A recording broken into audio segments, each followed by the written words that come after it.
اس نے مسلمان ماں کا دودھ پینا ہے اور اس کے کانوں میں نام نبی کی اذان گونجی ہوئی ہے. اس لیے اس مرحلے میں بھی اس کے مزاج میں اتنی نفاست اور نظافت آ گئی. سبحان اللہ. یہ کمپیئر کریں حضور صلی اللہ علیہ وسلم ہمیں کیا دے کر گئے. امام الانبیاء کے غلام کہتے ہیں تو ہی ناداں چند کلیوں پر قناعت کر گیا ورنہ گلشن میں علاج تنگی دم بھی ہے. سبحان اللہ. یہ تاجدار کائنات کی چوکھٹ ہے.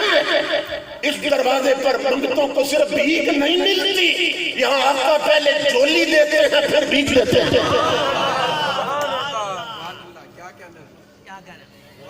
یہاں جولی نہ ہو تو جولی بھی دی جاتی ہے. سبحان اللہ.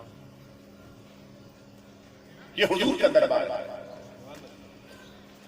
امام الانبیاء کے غلام حضور صلی اللہ علیہ وسلم کی نوازشوں کا حال یہ ہے. اسی دور کے ماضی قریب کے انڈیا کے امرتسر شہر کے رہنے والے حاجی اسماعیل صاحب جانتے ہیں کہتے ہیں کہ میں مدینہ پاک میں تھا زیارات کے لیے حاضر ہوا تھا. عمرہ کیا پھر مدینہ پاک پہنچا تو ہوٹل پہ ٹھہرا ہوا تھا. اور یہ حسن اتفاق کہ ہوٹل پہ جب بھی میں کھانا کھانے لگتا نا دسترخوان لگتا کھانا شروع کرنا چاہتا تو مدینہ پاک کی ایک بلی آ کے میرے پاس بیٹھ جاتی تھی. تو وہ کہتے ہیں کہ میں حضور کے شہر کی بلی سمجھ گیا. کھانا خود بعد میں کھاتا اسے پہلے کھاتا. سبحان اللہ. جنہیں عشق ہے نا حضور کے ساتھ بے شک. وہ تو مدینہ کی گلی کے کتوں سے بھی محبت کرتا. سبحان اللہ. بے شک. مولانا جامی جیسا بندہ جن کی کتابیں سلیبس میں پڑھائی جاتی ہیں وہ کہتا ہے سگت را کانچ جامی نام بھولے کہ آمد بر زبانت گاہے گاہے. اے اللہ کے رسول کاش تیری گلی کے کتے کا نام جامی ہوتا. آپ جامی کہہ کر کتے کو بلاتے اس بہانے میرا نام تو تیرے لبوں پہ آ جاتا. سبحان اللہ. جہاں اس طرح گرے ہیں لوگ اور جو جتنا گرتا ہے اتنا اٹھا دیا جاتا ہے. جو جتنا گرتا ہے اتنا اٹھا دیا جاتا ہے. وہ ویل چیئر پہ بیٹھنے والا گرا تھا کہ نہیں گرا تھا؟ سمجھ رہے ہیں؟ امام الانبیاء کے غلام ہے. یہ تو اسی دور کا بندہ ہے نا ہم نے آنکھوں سے دیکھا ہے. وہ جو یار کے لیے گرا تھا جسے گھسیٹا گیا معذور پر لاٹھیاں برسائی گئیں جس پر ظلم و ستم کے پہاڑ گرائے گئے اور مارنے والے پوچھنے لگے تم ہنستا کیوں ہے؟ یہاں ہم مارتے تو لوگ روتے ہیں تجھے لاٹھیاں مارتے تو ہنستا کیوں ہنستا ہے؟ اس عاشق رسول کا جواب یہ تھا سنو تم بھی ڈیوٹی پہ ہو میں بھی اپنی ڈیوٹی پہ ہوں لیکن جن کی نوکری تم کر رہے ہو تمہیں نہیں دیکھ رہے جس کی میں کر رہا ہوں وہ مجھے دیکھ رہا ہے.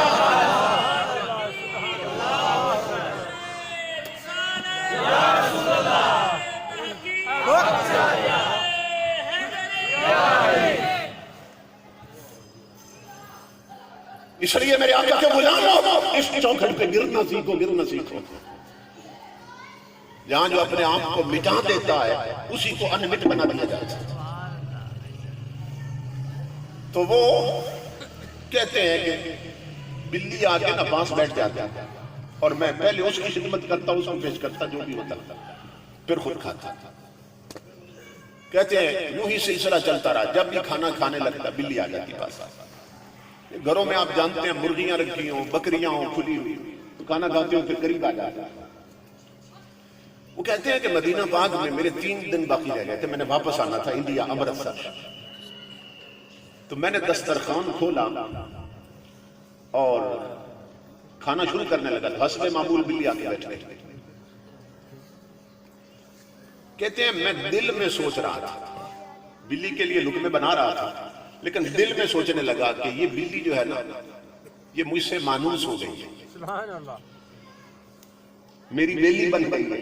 بھاگتی نہیں ہے ڈرتی نہیں ہے پاس آ کے بیٹھ جاتی ہے جب بھی کھانا کھاتا. تو مدینہ سے لوگ عطر لے جاتے ہیں تحفے کے طور پر جائے نماز لے جاتے ہیں میں نا حضور کے شہر کی یہی بلی نشانی بنا کے ساتھ لے جاؤں سبحان اللہ سبحان اللہ کہ گل گئی میرے ساتھ، گل مل گئی، میں اس کو ساتھ لے جاؤں گا حضور کے شہر کی نشانی بنا کر۔ حاج اسماعیل کہتے ہیں لوگوں اللہ کی عزت کی قسم یہ بات دل میں سوچی میں نے، بلی کھانا چھوڑ کے چلی گئی۔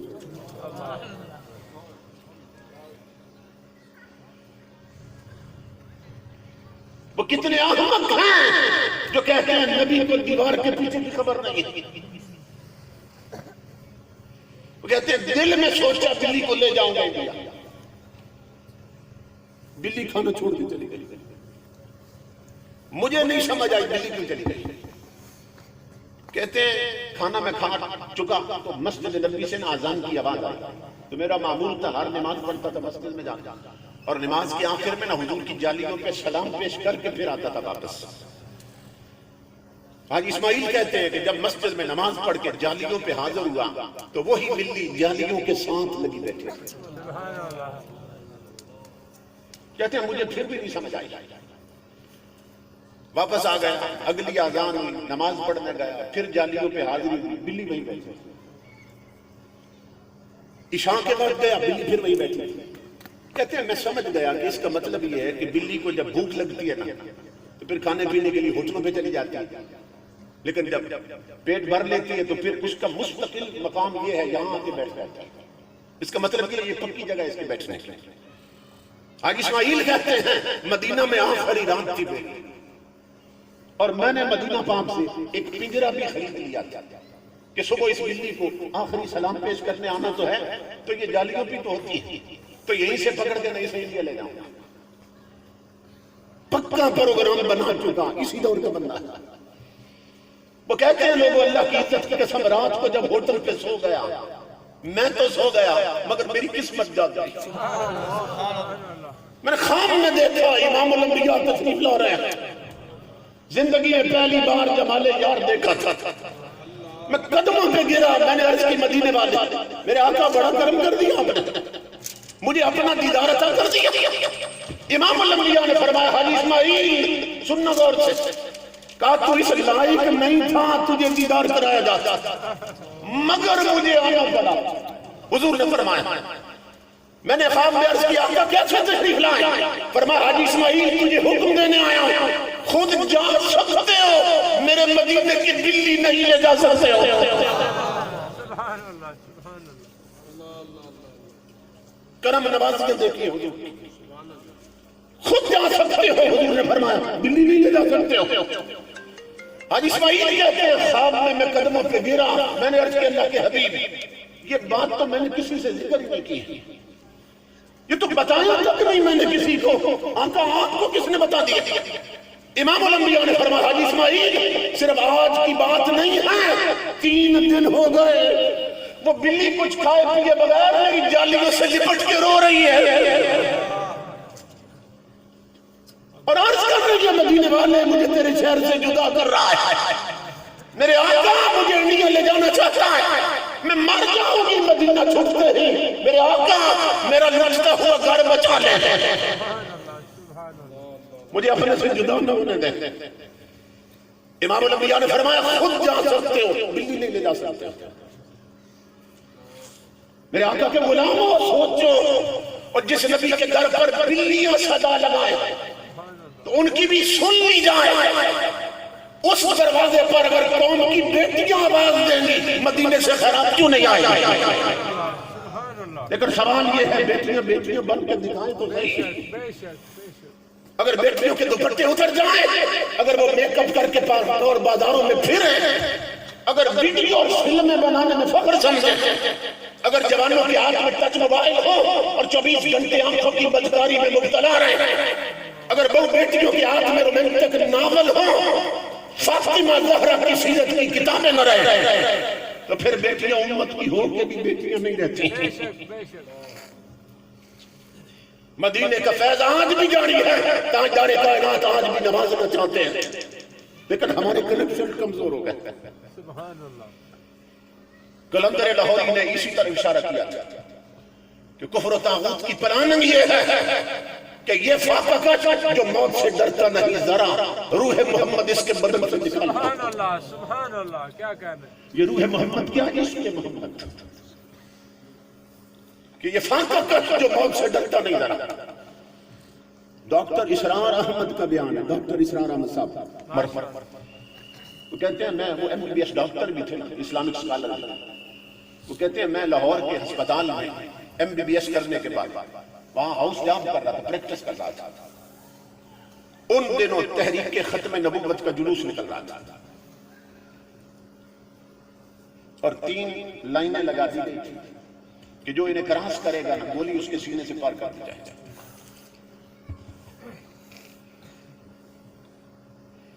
وہ کہتے ہیں ہم ڈاکٹر جب سن رہے تھے نا نعرے کہ جلوس آ رہا ہے تو ہم اسپتال کی چھت پہ نہ آتے منظر دیکھنے لگ گئے۔ انہوں نے ڈیڈ لائن دے دی ہے کہ یہاں اس لائن کو کراس کرتے ہی گولی مار دی جائے گی، کوئی آگے نہ نکلے۔ وہ کہتے ہیں ہم ڈاکٹر ہیں، ہم سمجھتے ہیں کہ مرنا کتنا مشکل ہے، روز کئی مریض تڑپتے ہمارے ہاتھوں میں مر جاتے، موت کتنی مشکل ہے، ہم دیکھ رہے تھے منظر اس لائن کو اب کون کراس کرے گا۔ اندر سامنے بندوقیں تان رکھی تھی، وہ کہتے ہیں اللہ کی عزت کی قسم میں نے دیکھا ختم نبوت کے نعرے لگ رہے تھے، آقا تیرے نام پر زندگی اور قربان کے نعرے لگ رہے تھے، اور سامنے ڈیڈ لائن تھی، اسے کراس نہیں کرنا۔ کہا ہم سمجھے کہ رک جائے گا جلوس، مگر سب سے پہلے ایک جوان آگے بڑھا، وہ قریب آیا تو پہلے چل رہا تھا، لائن کے قریب دوڑ پڑا اور اس نے بٹن کھولنے شروع کر دیے اور چھلانگ مار کے لائن کراس کی اس نے، ادھر گولی سینے سے پار ہو گئی، اس کا لاشا تڑپنے لگا۔ ہم سوچ رہے تھے اب تڑپتے لاشا کو دیکھ کر کون آگے بڑھے کہ ایک اور جوان بٹن کھولتا ہوا چھلانگ مار کے لائن کراس کر گئے۔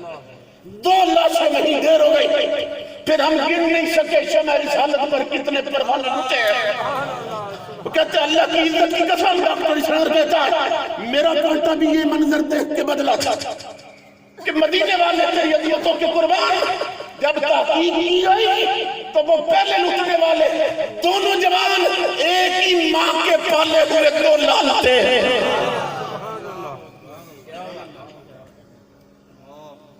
کہ ماں نے کہہ کر بھیجا تھا میرے بیٹوں، مائیں دعائیں دیتی ہیں جب گھر سے بچے نکلے نا کہ خیریت سے جاؤ، خیریت سے لوٹو، مگر آج میں تمہیں واپسی کی خیریت کی دعا نہیں دیتی ہوں، آج دعا یہ ہے خیریت سے جاؤ اور مصطفیٰ پہ قربان ہو جاؤ۔ یہ وہ جذبے ہیں، یہ مادیت، یہ الہادیت، یہ دہریت، یہ لادانیت کا ماحول، یہ ہمارے سینوں سے یہ جذبہ نکالنا چاہتا ہے۔ اس لیے اقبال کہتا ہے کہ ان کی پلانت ہے یہ فاقہ کش جو موت سے ڈرتا نہیں ذرا، روح محمد اس کے بدن سے نکال دو۔ اس کو فلمیں دے دو، ڈرامے دے دو، ٹچ موبائل دے دو، کیبل کے کنیکشن دے دو، چھتوں پہ 2 ڈشیں لگا دو، جب یہ کنیکشن اس کے بن گئے تو مدینے کے کنیکشن ختم ہو جائیں گے۔ اور فکر عرب کو دیکھ کے فرنگی تخیلات اسلام کو حجاز و یمن سے نکال دو۔ کاش ہم نے کلندر لاہوری کا کلام پڑھا ہوتا، بچوں کا رخ ہی ملا تعلیم کی طرف، اپنے اکابرین کی تعلیمات کی طرف۔ اب جو گلوکار آئے ہیں نا ان کے ہتھے اقبال کا کلام چڑھا ہوا، وہ ایک طوائف پڑھ رہی تھی اقبال کا کلام کہ خرد کے پاس قبر کے سوا کچھ اور نہیں اور تیرا اعلان نظر کے سوا کچھ اور نہیں۔ وہ اپنی بے حیا نظروں کی بات سمجھ رہی تھی کہ اقبال نے میری نظر کا ذکر کیا، طوائف پڑھ رہی ہے اقبال کا کلام۔ جب رموز بے خودی اقبال کی کتاب، اسرار خودی اور رموز بے خودی، جب یہ کتابیں آئی نا مارکیٹ میں تو لندن لائبریری سے اقبال کو ایک لیٹر آیا تھا، لندن لائبریری سے، اور اس میں لکھا تھا، انگریزوں نے لکھا تھا کہ اقبال اگر تم اجازت دو، تم چونکہ آتھر ہو، کتابیں تمہاری ہیں، تو تمہاری یہ کتابیں ہم انگلش میں ٹرانسلیٹ کر کے نا اپنے بچوں کے سلیبس میں شامل کر دیتے ہیں۔ ایک بیرسٹر صاحب بیان کرتے ہیں، کہتے ہیں میں اقبال کے پاس بیٹھا تھا جب وہ لیٹر پہنچا، اقبال نے وہ خط پڑھا نا تو پھوٹ پھوٹ کے رونے لگ گیا۔ وہ کہتے ہیں میں حیران ہوا، میں نے کہا اقبال جو رائٹر ہوتے ہیں مصنف، ان کی طلب ہوتی ہے، وہ تو ایڑیاں اٹھا کے دیکھتے ہیں کہ کوئی ہمیں آفر کرے کہ تمہاری کتاب کسی اور سلیبس میں شامل کرتے ہیں، دوسری زبان پر ٹرانسلیٹ کرتے ہیں، تو وہ تو ہنستے ہیں، بھنگڑے ڈالتے ہیں کہ بڑی عزت ملی، اور تو رو رہا ہے. تیری کتابیں سلیبس میں انگریز شامل کرنا چاہتا. سننا اقبال کی بات. اقبال کہنے لگا میں اس لیے رو رہا ہوں، رونا اس لیے آ رہا ہے کہ جس قوم کے لیے لکھی تھی وہ پڑھتی نہیں ہے، اور جس کے لیے نہیں لکھی وہ پڑھنا چاہتی ہے. سبحان اللہ سبحان اللہ.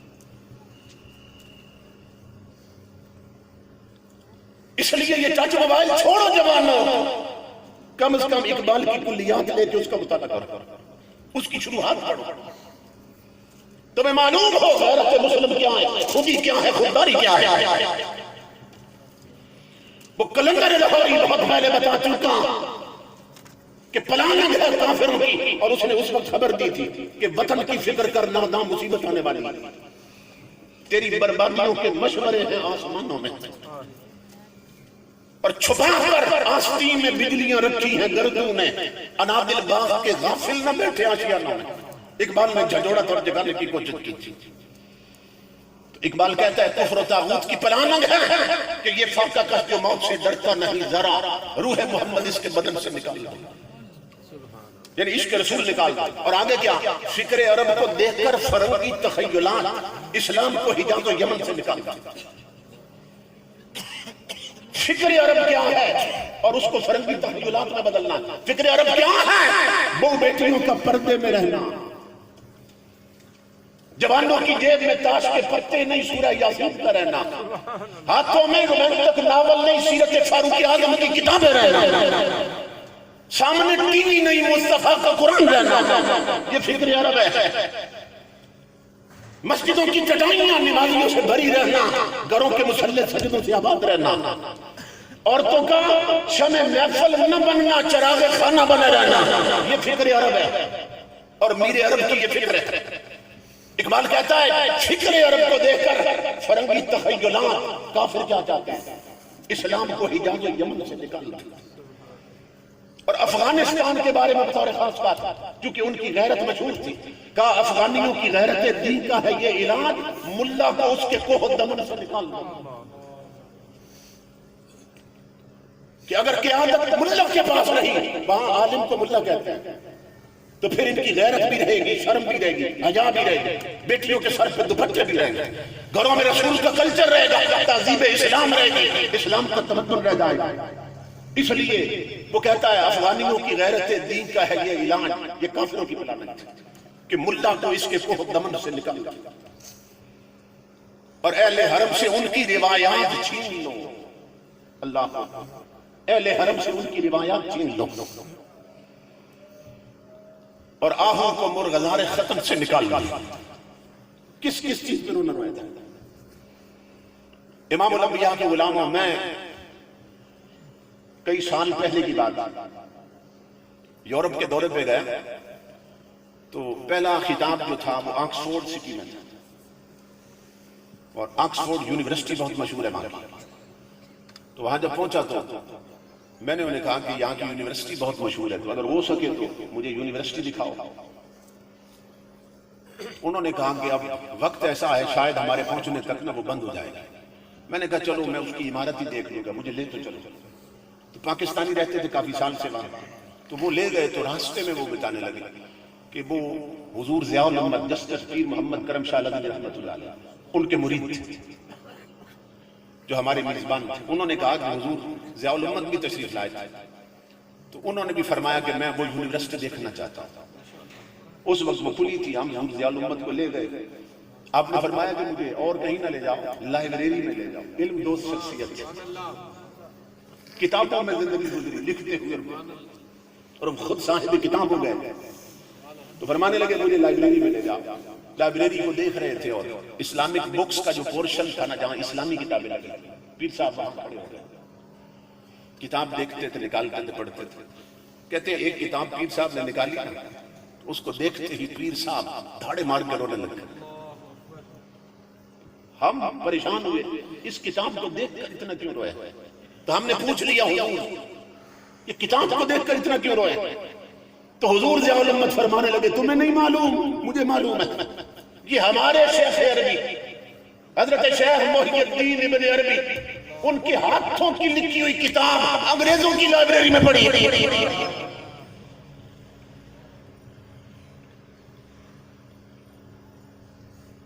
ہماری نئی نسل کو معلوم ہی نہیں شیخ عربی کون ہے، بے شک انہیں تعارف ہی کوئی نہیں، وہ فلموں ڈراموں میں لگے ہیں، ٹچ موبائلوں میں لگے ہیں۔ میں برمنگم لائبریری میں گیا، اللہ کی عزت کی قسم شیخ عربی پر انگریز لڑکوں نے پی ایچ ڈی کر رکھی ہے، تھیسس لکھ رکھے ہیں سستی، اور ہماری نسل کو معلوم ہی نہیں۔ شریعت کے ہم نے جو پیمانے توڑے وہ لے جا کے سب اہل مغرب نے جوڑے۔ اقبال نے کہا تھا اس مقام پر بھی کبھی یہ نوجوان مسلم تدبر بھی کیا تو نہیں، وہ کیا گردوں تھا تو جس کا ایک ٹوٹا ہوا تارا۔ تجھے معلوم ہے تو کس آسمان سے گرا ہے، کس بلندی پہ گواہ دی ہم نے جو اسلاف سے میراث پائی تھی، اور سریا سے زمین پر آسمان نے ہم کو دے مارا۔ اقبال کہتا ہے مگر وہ علم کے موتی کتابیں اپنے آبا کی، جو دیکھے ان کو یورپ میں تو دل ہوتا ہے سپارہ۔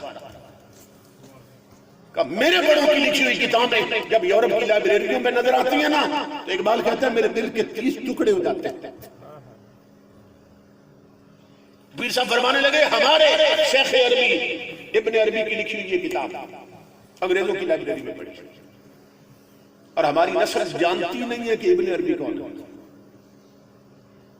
میں تھوڑا سا تعارف کرواتا ہوں کیونکہ ان کی طلب ہے کہ تھوڑا سا شان ولایت بھی بیان ہو جائے۔ امام الانبیاء کے غلام، ان کے جو والد تھے نا انہیں شیخ عربی کہتے تھے، یہ ہے ابن عربی، شیخ محی الدین ابن عربی۔ تو والد جو تھے وہ شیخ عربی تھے، ان کی اولاد نہیں تھی، تو وہ حضور غوث اعظم کا زمانہ تھا، تو وہ اولاد کی دعا کرانے کے لیے حضور غوث اعظم کی بارگاہ میں حاضر تھے۔ تو جا کے عرض کی کہ حضرت میری اولاد نہیں ہے، تو آپ دعا فرمائے اللہ رب العزت نے بیٹا عطا کرے۔ تو غوث اعظم مراقب ہوئے، آپ نے کچھ دیر کے بعد فرمایا شیخ عربی اولاد نہیں ہو سکتی۔ عرض کی حضور کیوں؟ فرمایا کہ تیری تقدیر کی جو تختی ہے نا وہ خالی ہے، اس پہ اولاد لکھی نہیں، یعنی مقدر میں اولاد نہیں لکھی، میں نے تخت دیکھی، اس لیے اولاد نہیں ہو سکتی۔ سمجھدار آدمی تھے، پہلے دور بیٹھے تھے، غوث اعظم کے اور قریب ہو گئے، قدموں پہ ہاتھ رکھا، عرض کی حضور اگر وہاں لکھی ہوتی تو پھر یہاں آنے کی ضرورت کیا تھی؟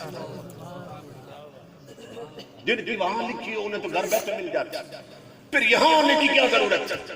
اس بات پر غوث اعظم جلال میں آ گئے، فرمایا شیخ عربی پھر اٹھو، میرے پیچھے بیٹھو اور اپنی پشت جوڑو میری پشت کے ساتھ۔ وہ اٹھے اور پشت لگائی، غوث اعظم نے جلال میں فرمایا شیخ عربی سن، اللہ کی عزت کی قسم اور میری پشت میں ایک ہی بیٹا رہ گیا، جا تجھے عطا کر دیا۔ یہ جو ہے نا شیخ محی الدین ابن عربی، یہ حضور غوث پاک کی حکمی اولاد ہے،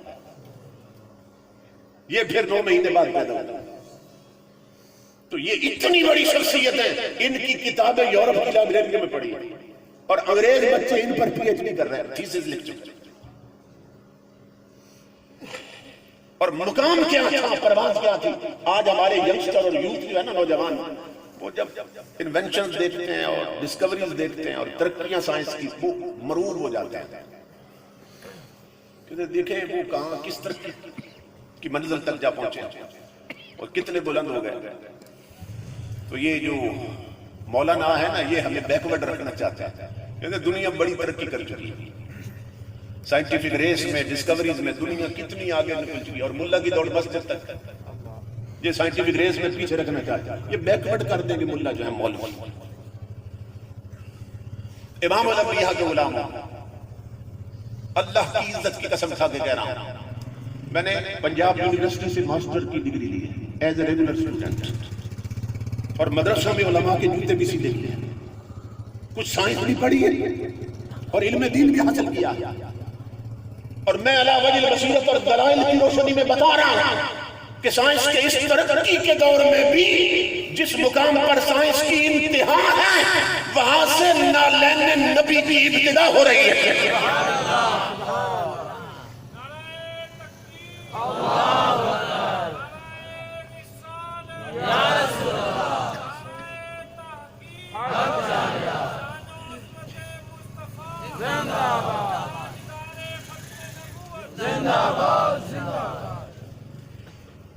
یہ غوث اعظم کی عطا، یہ شیخ محی الدین ابن عربی. یہ جب بڑے ہوئے تو قرآن پاک کی تفسیر لکھ رہے تھے، کئی کتابیں لکھی انہوں نے.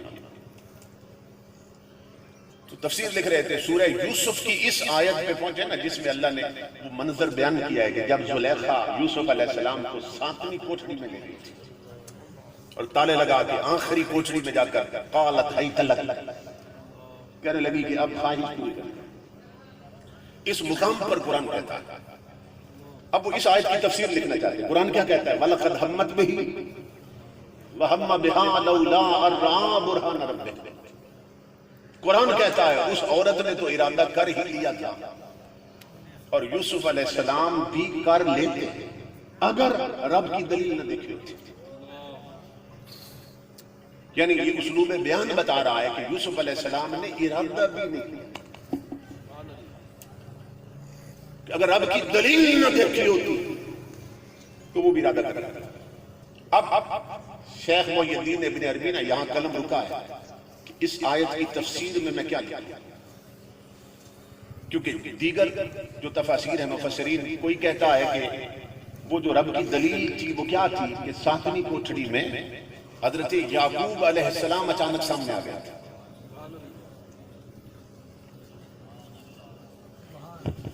اور دانتوں میں انگلی دبا کے اشارہ کر رہے تھے بیٹا نبوت کی چادر پہ داغ نہ لگنے لگے. اور بعض مفسرین کہتے ہیں کہ حضرت جبرائیل امین سامنے آ گیا تھا، وہ اشارہ کر رہے تھے. اور بعض مفسرین کہتے ہیں کہ جس کنویں میں بھائیوں نے پھینکا تھا نا یوسف علیہ السلام، اللہ نے اس وقت وہ کنواں اٹھا کے سامنے کر دیا تھا. اسے نہ بھولنا جہاں سے تجھے نکال لائے، ہمیں یاد رکھنا. تو اب ان کا قلم رکا ہوا ہے کہ میں کیا لکھوں اپنی تفسیر میں.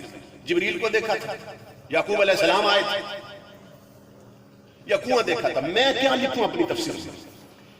امام الانبیاء کے غلاموں یہ سوچ رہے تھے کہ اچانک خیال آیا کہ یہ کیس اور معاملہ ہے یوسف علیہ السلام کا اور وہ دور تو ہے کوئی نہیں، چوتھے آسمان پر ہی تو ہیں، تو چلو خود جا کے پوچھ لیتے ہیں کیا دیکھا تھا.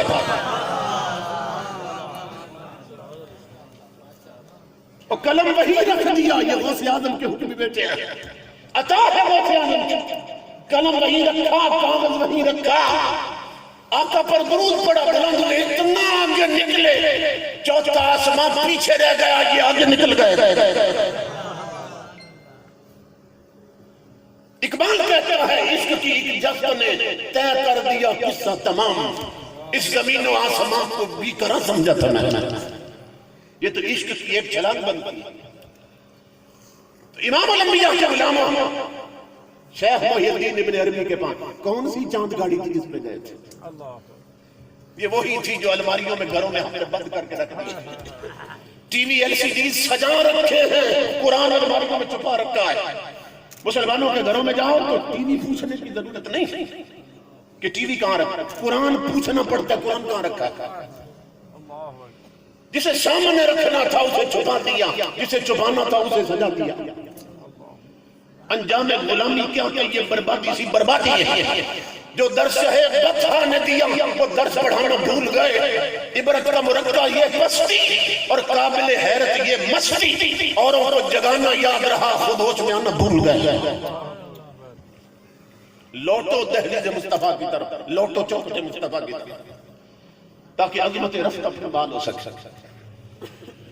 امام الانبیاء کے غلاموں یہ صرف شیخ محی الدین ابن عربی کی بات نہ تھی، یہ سنیے حقائق بیان کر رہا ہوں. امام الانبیاء کے غلاموں مولانا روم جلال الدین رومی ابھی 6-7 سال کے بچے تھے. گھر سے نکلے، ساتھ گراؤنڈ تھا، وہاں گئے تو دیکھا کہ بچے چھلانگے لگا رہے ہیں، اچھل رہے ہیں. تو رومی فرمانے لگے دوستو کیا کر رہے ہو؟ بچے کہنے لگے رومی دیکھتے نہیں ہو اچھلنے کا مقابلہ کر رہے ہیں کہ زیادہ اونچا کون جاتا ہے. 7-8 سال عمر ہے مولا روم کی. فرمانے لگے اگر جمپ بھی لگانا ہے اور مقابلہ کرنا ہے پھر حضور کے غلام ہو کم از کم اتنا تو لگاؤ کہ پہلے آسمان تک تو جاؤ. سبحان اللہ سبحان اللہ. کم از کم اتنا جمپ تو لو نا حضور کے غلام جو. وہ بچے ہنسنے لگے گا رومی کیسی باتیں کرتے ہیں کبھی اتنے اونچے بھی جمپ لگتے ہیں ہم سے تو نہیں لگتا تو لگا. رومی ہنس پڑے فرمایا پھر میں لگاتا ہوں. اب یہ کیوں لگا گیا؟ اس لیے کہ اس کی ماں ان کی ماں جیسی نہ تھی اس کا باپ ان کے باپ جیسا نہ تھا. رومی کہنے لگے میں لگاتا ہوں. رومی نے جمپ لیا اتنے اونچے گئے نظروں سے غائب ہو گئے. بچے ڈر کے گھر بھاگے اور شور مچا دیا والدہ کے پاس کہ اماں جی رومی کو کوئی جن بھوت اٹھا کے لے گیا. اچانک غائب ہو گیا اوپر گیا تھا. ماں دوڑتی میدان میں آئی تو دیکھا رومی بیٹھ کر حضور پہ درود پڑھ رہے تھے. ماں نے بچے کو سینے سے لگایا ماتا چوما کہا میرے لال کدھر گئے تھے؟ کہا اماں میں گراؤنڈ میں آیا تھا بچے جمپ کا مقابلہ کر رہے تھے. میں نے کہا حضور کے غلام ہو کم از کم اتنا تو جمپ لگاؤ نا پہلے آسمان تک تو جاؤ. ماں نے کہا پھر کیا ہوا؟ کہا امی انہوں نے کہا ہم سے تو نہیں لگتا تو لگا. تو میرے لال پھر کیا ہوا؟ کہا اماں تیرے پھرائی ہوئے مقدس دودھ کی قسم پھر میں نے جمپ لیا. بیٹا پھر کیا ہوا؟ کہا ماں اللہ کی عزت کی قسم پہلا آسمان پیچھے رہ گیا تھا رومی آگے نکل گیا تھا. یہ کون سی چاند گاڑی؟ یہ قرآن تھا. گھروں کے مسلح سجدوں سے آباد تھے. تن سے من تک محمد عربی کی شریعت کا رنگ تھا. ان کے دل میں صرف عشق مصطفیٰ نہیں تھا تن پر شریعت مصطفیٰ بھی تھی. سبحان اللہ. اس لیے قدم اٹھاتے تھے زمان و مکان کی وسعتیں سمٹ جاتی تھی. آج ہم اپنی منزل گم کر بیٹھے. یہ صرف محی الدین ابن عربی کی بات نہیں ہے. آخری بات کر رہا ہوں. یہ صرف رومی کی بات نہیں ہے. وہ گھر گھر ایسے بچے پیدا ہو رہے تھے. حضور غوث اعظم غوث العالمین جو بچپن میں گھر میں خادمہ خدمت کرتی تھی نا. غوث اعظم جب جوان ہوئے تو ایک دن وہ بوڑھی عورت ملنے آ گئی. اس نے بچپن کی باتیں چھیڑ دی اور کہنے لگی بیٹا عبد القادر ایک بات تو بتاؤ بچپن کی بات. فرمایا اماں پوچھو. کہا بیٹا ایک دن بچوں کے ساتھ آپ آنکھ مچولی کھیلے. آپ جانتے ہیں چھپنا چھپنا بچے کھیلتے ہیں ہائیڈ اینڈ سیک. آپ آنکھ مچولی کھیل لیتے تھے. بچے چھپتے تھے تو آپ سر پہ پہنچ جاتے تھے ڈھونڈنے کے لیے. تو پھر بیٹا آپ نے فرمایا تھا اب میں چھپتا ہوں مجھے ڈھونڈنا. تو بوڑھی عورت پوچھنے لگی بیٹا آپ کہیں چھپنے گئے نہیں تھے اور چھپ گئے تھے؟ تو ہم ڈھونڈ ڈھونڈ کے تھک گئے آپ نہیں ملے پھر اچانک واپس آئے تھے. وہ بات پوچھنی رہ گئی تھی بیٹا کہاں چلے گئے تھے؟ بچپن میں غوث اعظم ہنس پڑے. فرمایا اماں اللہ کی عزت کی قسم میں چاند میں چھپ گیا تھا. میں چاند میں چھپ گیا تھا. وہ بوڑھی سادہ عورت دیہاتی عورت کہنے لگی بیٹا عبد القادر کیا آپ بھی چاند میں چھپ سکتے ہو؟ ہمارے یوتھ کیا سمجھتے ہیں جوان کیا سمجھتے ہیں؟ امریکہ نے چاند پہ پہلے قدم رکھا. رشیا بڑی ترقی کر چکا اور نادان تو اپنی تاریخ بھول چکا ہے. ذرا پیچھے مڑ کے دیکھ اور تیری قوم کی ماں نے ایسے ایسے بچے جنے ہیں جو چاند پر آنکھ مچولی کھیلتے رہے. سبحان اللہ. غوث اعظم فرمانے لگے اماں میں تو چاند میں چھپ گیا تھا. کہنے لگی بیٹا اب بھی چاند میں چھپ سکتے ہو. غوث اعظم ہنس پڑے. فرمایا اماں تو کیسی باتیں کرتی ہے؟ وہ تو میرا بچپن تھا. اماں وہ میرا بچپن تھا جب میں چاند میں چھپا. ماں بات بڑی آگے بڑھ چکی. کہا بیٹا وہ کیا؟ کہا ماں اللہ کی عزت کی قسم اب ہزاروں چاند عبد القادر میں چھپے رہتے ہیں. اس لیے میرا پیغام ہے اے تجھ کو سنبھلنا تو ہے اب وقت سنبھل جا. اے بحر عمیق اپنے کناروں سے اچھل جا. طاغوتی طاقتوں کے حصار توڑ دو. غیر اسلامی زندگی کو ترک کر دو. پیشانیوں میں سجدوں کا نور بھرو. زبان کو تلاوت قرآن کا عادی بناؤ. اپنے پاؤں کو مسجدوں کے راستوں پہ چلنے کا عادی بناؤ. محمد عربی سے تعلق جوڑو. ہے تجھ کو سنبھلنا تو اب وقت سنبھل جا، اے بحر عمیق اپنے کناروں سے اچھل جا، غافل تجھے پا کر لے آئے ہیں پھر جان۔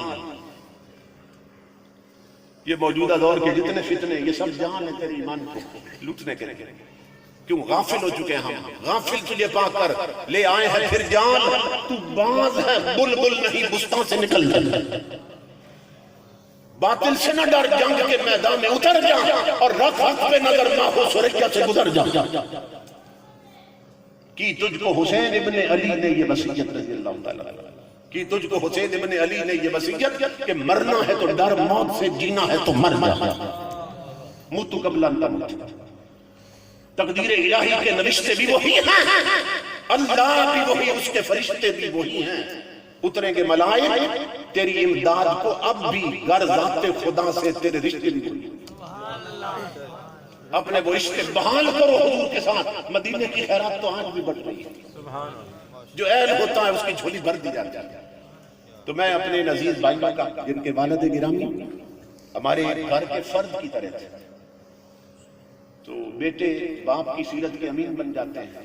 اللہ نے جو حسن اخلاق، جو مہمان نوازی حاجی محترم عبداللطیف صاحب کو عطا کی تھی، وہی ان کے بیٹوں کو بھی عطا کی۔